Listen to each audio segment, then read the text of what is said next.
नमस्कार, Janaki FM 106 megahertz तक जानकी समाचार में अपने के स्वागत है। सुनल जाओ समाचार। एकनुका मुख्य समाचार।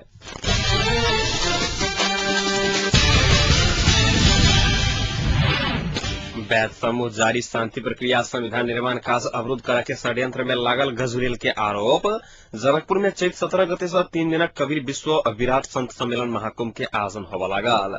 नेपाल विद्युत प्राधिकरण शाखा सर्लाही आ स्थानीय उपभोक्ता बीच भेल 6 बुंदे समझौता। बर्दिवास के करदाता सेवा कार्यालय सेवा सुचारू करब अर्थ सचिव बास्कुटा के प्रतिबद्धता। अपहरणकारी अपराधी बीच भेल दोहरा झड़प में मारल गेल 2 गोटे के शनाख्त भेल। 15 सदस्य दक्षिणी एशियाली वर्तुलन महासंघ सर्वसम्मति से चयन। एकीकृत नेकपा माओवादी पोलिट ब्यूरो सदस्य हरिबोल गजुरेल पार्टी के वरिष्ठ उपाध्यक्ष मोहन वैद समूह जारी शांति प्रक्रिया संविधान निर्माण कार्य अवरुद्ध करके षड्यंत्र में लागल आरोप लगाने आई है।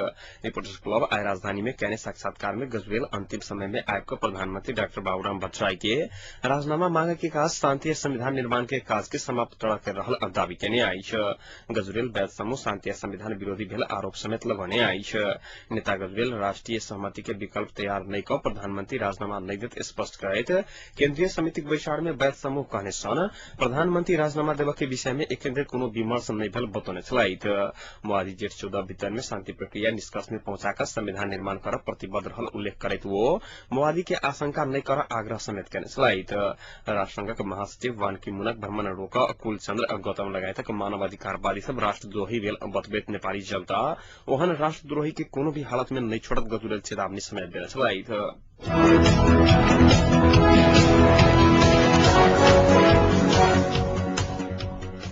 जनकपुर में यह चैत 17 गते से 3 दिन कबीर विश्व विराट संत सम्मेलन महाकुंभ के आयोजन होगा लागल है। विश्व शांति के कामना सहित होगा लागल सम्मेलन में विश्व भरक संत महात्मा योगी तपस्वी त्यागी बैरागी ब्रह्मचारी साधु संत सहित के सहभागिता रहत। आय राजधानी में पत्रकार सम्मेलन का आयोजक कवि सदविचार महामंडल नेपाल सम्मेलन के उद्घाटन राष्ट्रपति डॉक्टर रामवरण यादव कहने जनावल गया।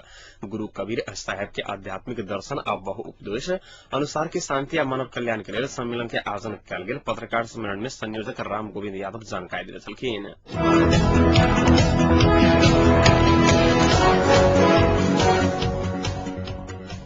दल सब मुस्लिम समुदायक मांग के व्यवस्था केने तहत अपना सबक समानुपातिक प्रतिनिधित्व समावेशी कारण अस्वैध संरक्षित क्षेत्र स्थापना के मांग पूरा कर मदरसा इस्लामिया संघ नेपाल अल्टीमेटम देने आई है। संघ पत्रकार सम्मेलन का जेठ 14 गते धरि जनचाहना अनुसार के संविधान जारी कर जनजाति के बाद मुस्लिम के नाम राख कर राज्य के सब अंग में समान सहभागिता सुनिश्चित कर मांग केने आई है।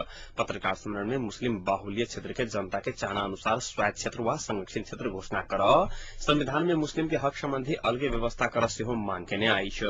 अपन मांग पूरा कराव संघ मुस्लिम धर्म गुरु सब सशक्त आंदोलन करा के घोषणा करैत वैशाख महीना भरि मुस्लिम सबक संवैधानिक पहचान एवं हक अधिकार कई नारा सहित धर्म गुरु सबक जमघट आयोजन करा के घोषणा समेत पत्रकार सम्मेलन में कार्यक्रम संयोजक मौलाना कमलीम अहमद आरफी जानकारी देने छलैथ।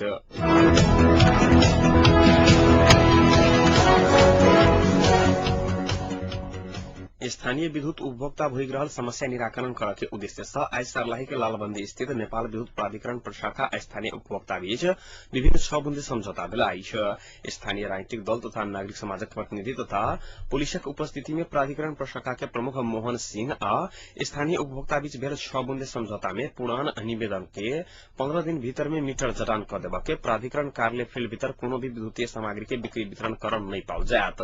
तो कल गेल दस्तूर बाहेक प्राधिकरण कर्मचारी सेवा सुविधा के नाम में ग्राहक संग कोनो रकम नहीं लेवा पाउत आ लेल गेल पाउल गेल त तेहन कर्मचारी के विभागीय कार्रवाई कयल जायत बताओल गेल है।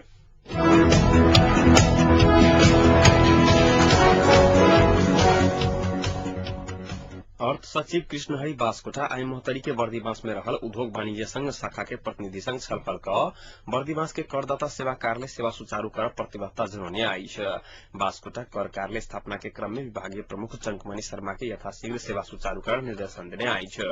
सेवा कार्यालय स्थापना बेल 2 महीना बितला बादो सेवा नहीं पा रहल वाणिज्य संघ प्रतिनिधि उपराग व्यक्त कर लगला बाद सेवा कार्यालय सेवा एखनो अदेवा नहीं सकल प्रति अपने आश्चर्य में पड़ल बास्कोटा बतौने छलैत।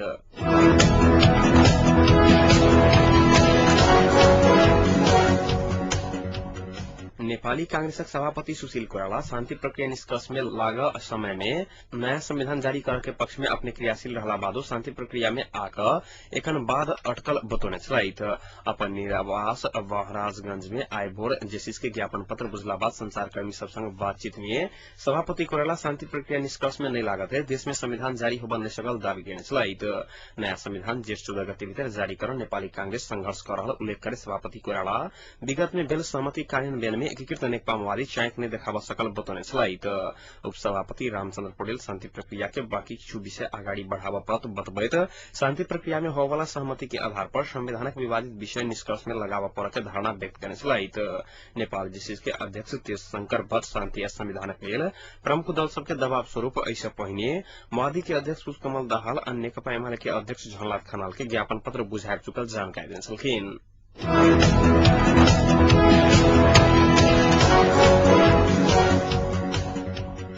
बाँकी के नेपालगंज में भेल दक्षिणी एशियाली भारोत्तोलन महासंघ के चुनावी महासभा भारतक वीरेन्द्र प्रसाद वैश्य के अध्यक्षता में 15 सदस्य दक्षिण एशियाली भारोत्तोलन महासंघ सर्वसम्मति से चयन किया गया। महासंघ के उपाध्यक्ष में नेपालक रत्न कुमार टंडन, पाकिस्तानक हबीब भुट्टो, बांग्लादेश के मयूद्दीन अहमद, श्रीलंका के पूर्ण आ भारतक सहदेव यादव रहल छथि। तैना महासंघक महासचिव तथा कोषाध्यक्ष में नेपालक पार्थ साराथी सेन गुप्ता के चयन किया गया।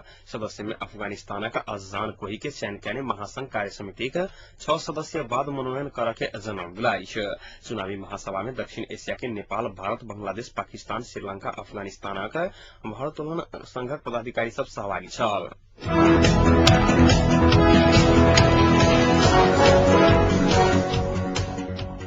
सिरहाक चूरे क्षेत्र में साँझ अपहरणकारी आ प्रहरी बीच भेल दोहरा झड़प में मारल गेल 2 गोटे की शनाखत भेल अछि।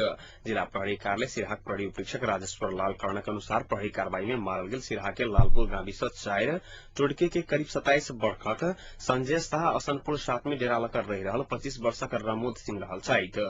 पुलिसक अनुसार मारल गेल शाह के प्रहरी खोजी कर रहल अपराधी छल। मृत्यु भेल दुनू गोटे के शव पोस्टमार्टम के लेल जिला अस्पताल सिरहा में राखल गेल अछि।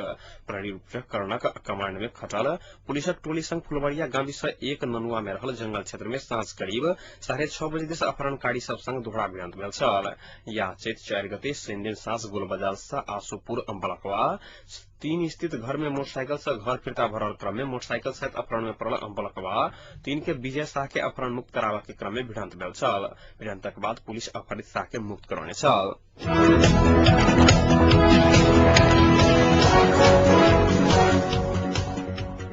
संवैधानिक समिति सभापति नीलाम्बर आचार्य दल सब सहमति अनुसार संविधानिक विवाद में छलफल नहीं आगाड़ी बढ़ला कारण असंतुष्टि जनाउने आई छ। शांति या संविधान के दल सब प्राथमिकता में नहीं रखला कारण समय में संविधान बन नहीं सकत शंका होवा लागल आचार्य टिप्पणी कैन छलैत।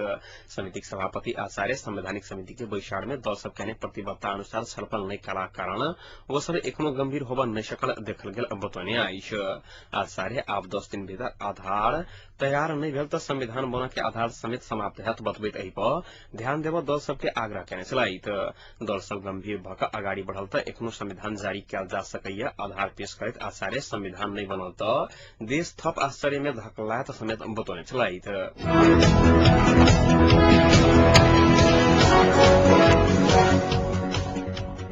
आई मार्च 22 अर्थात विश्व पाइन दिवस मनाओल जा रहा है। जल तथा खाद्यान्न सुरक्षा नारा सहित पाइन दिवस के अवसर पर नेपाल खाने पानी संस्थान आ सरोकार वाला संघ संस्था से विभिन्न कार्यक्रम के आयोजना करे छल। काठमांडू के डल्लू आवास क्षेत्र में खाने पानी दिवस के अवसर पर विभिन्न कार्यक्रम के आयोजना किया गेल छल। गर्मी याम के शुरुआत संगे पीबा वाला पाइन के आपूर्ति घटला पर उपभोक्ता काकुकुलक नियति भोग बाध्य भेल अछि। काठमांडू उपत्यका में दिन प्रतिदिन हाहाकार बने जा रहल पीबा वाला पाइन के आपूर्ति के सहजता करके एकमात्र भरोसेगर स्रोत भूमिगत जल स्रोत के उचित व्यवस्थापन होबा नहीं सकला से एखन के स्थिति भयावह बनल अछि। काठमाडौँ उपत्यका के भूमिगत पानी व्यवस्थापन बोर्डक आर्थिक वर्ष 2065-66 के आंकड़ा अनुसार एखन उपत्यका में दैनिक 35 करोड़ लीटर पानी के मांग भेला में मात्र 13 करोड़ पानी आपूर्ति भ रहल अछि।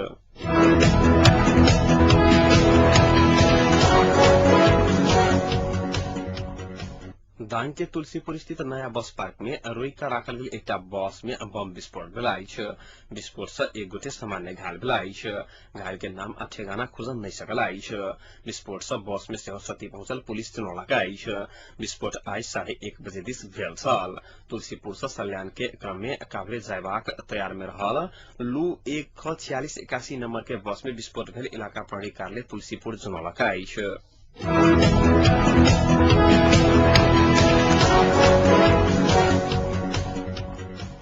बेपत्ता के परिवार तथा संबंधित सब आई नेपाली कांग्रेस के पार्टी कार्यालय में धरना दिलक अछि।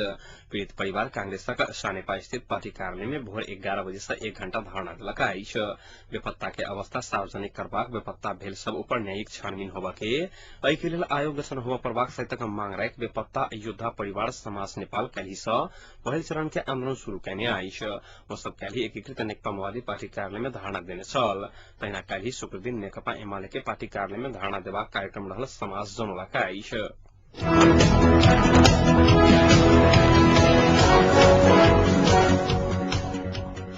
अंचल यातायात व्यवसायी संघ द्वारा कयल गेल यातायात बंदक कारणे जनकपुर से चलय वाला संपूर्ण सार्वजनिक यातायातक साधन सब आई ठप रहल छल।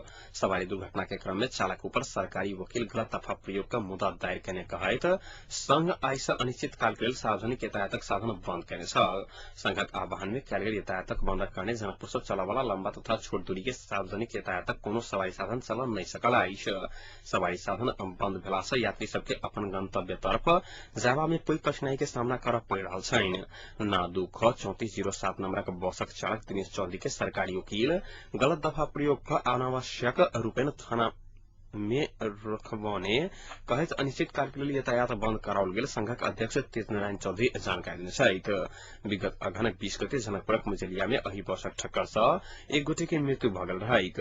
अध्यक्ष चौधरी के अनुसार बसक ब्रेक फेल भेलाक कारणे वो दुर्घटना के छानबीन समिति के प्रतिवेदन में आबि चुकलाक बादो बसक चालक ऊपर गलत दफा प्रयोग कयल गेल छैक। चालक ऊपर लगाओल गेल मुद्दा फिर्ता नहीं होबा धरि बंदक कार्यक्रम फिर्ता नहीं हेतैक चौधरी बतौने छथि।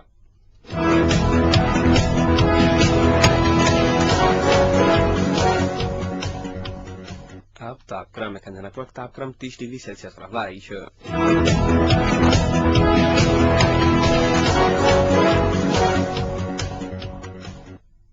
प्रमुख समाचार अंत में एक बेर फिर से।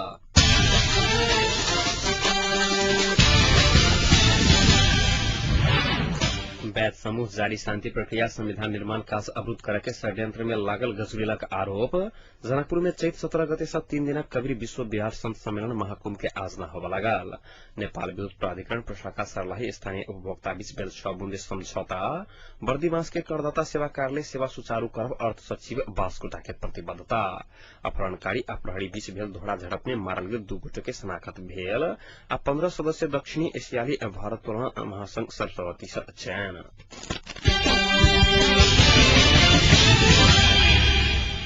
अहिक संग एखनुका जानकी समाचार एतै सम्पन्न होइत अछि। पुनः जानकी समाचारक संग उपस्थित रहबेटा करब। ताधरि सुनते जानकी एफएम 106 मेगाहर्ट्ज। नमस्कार।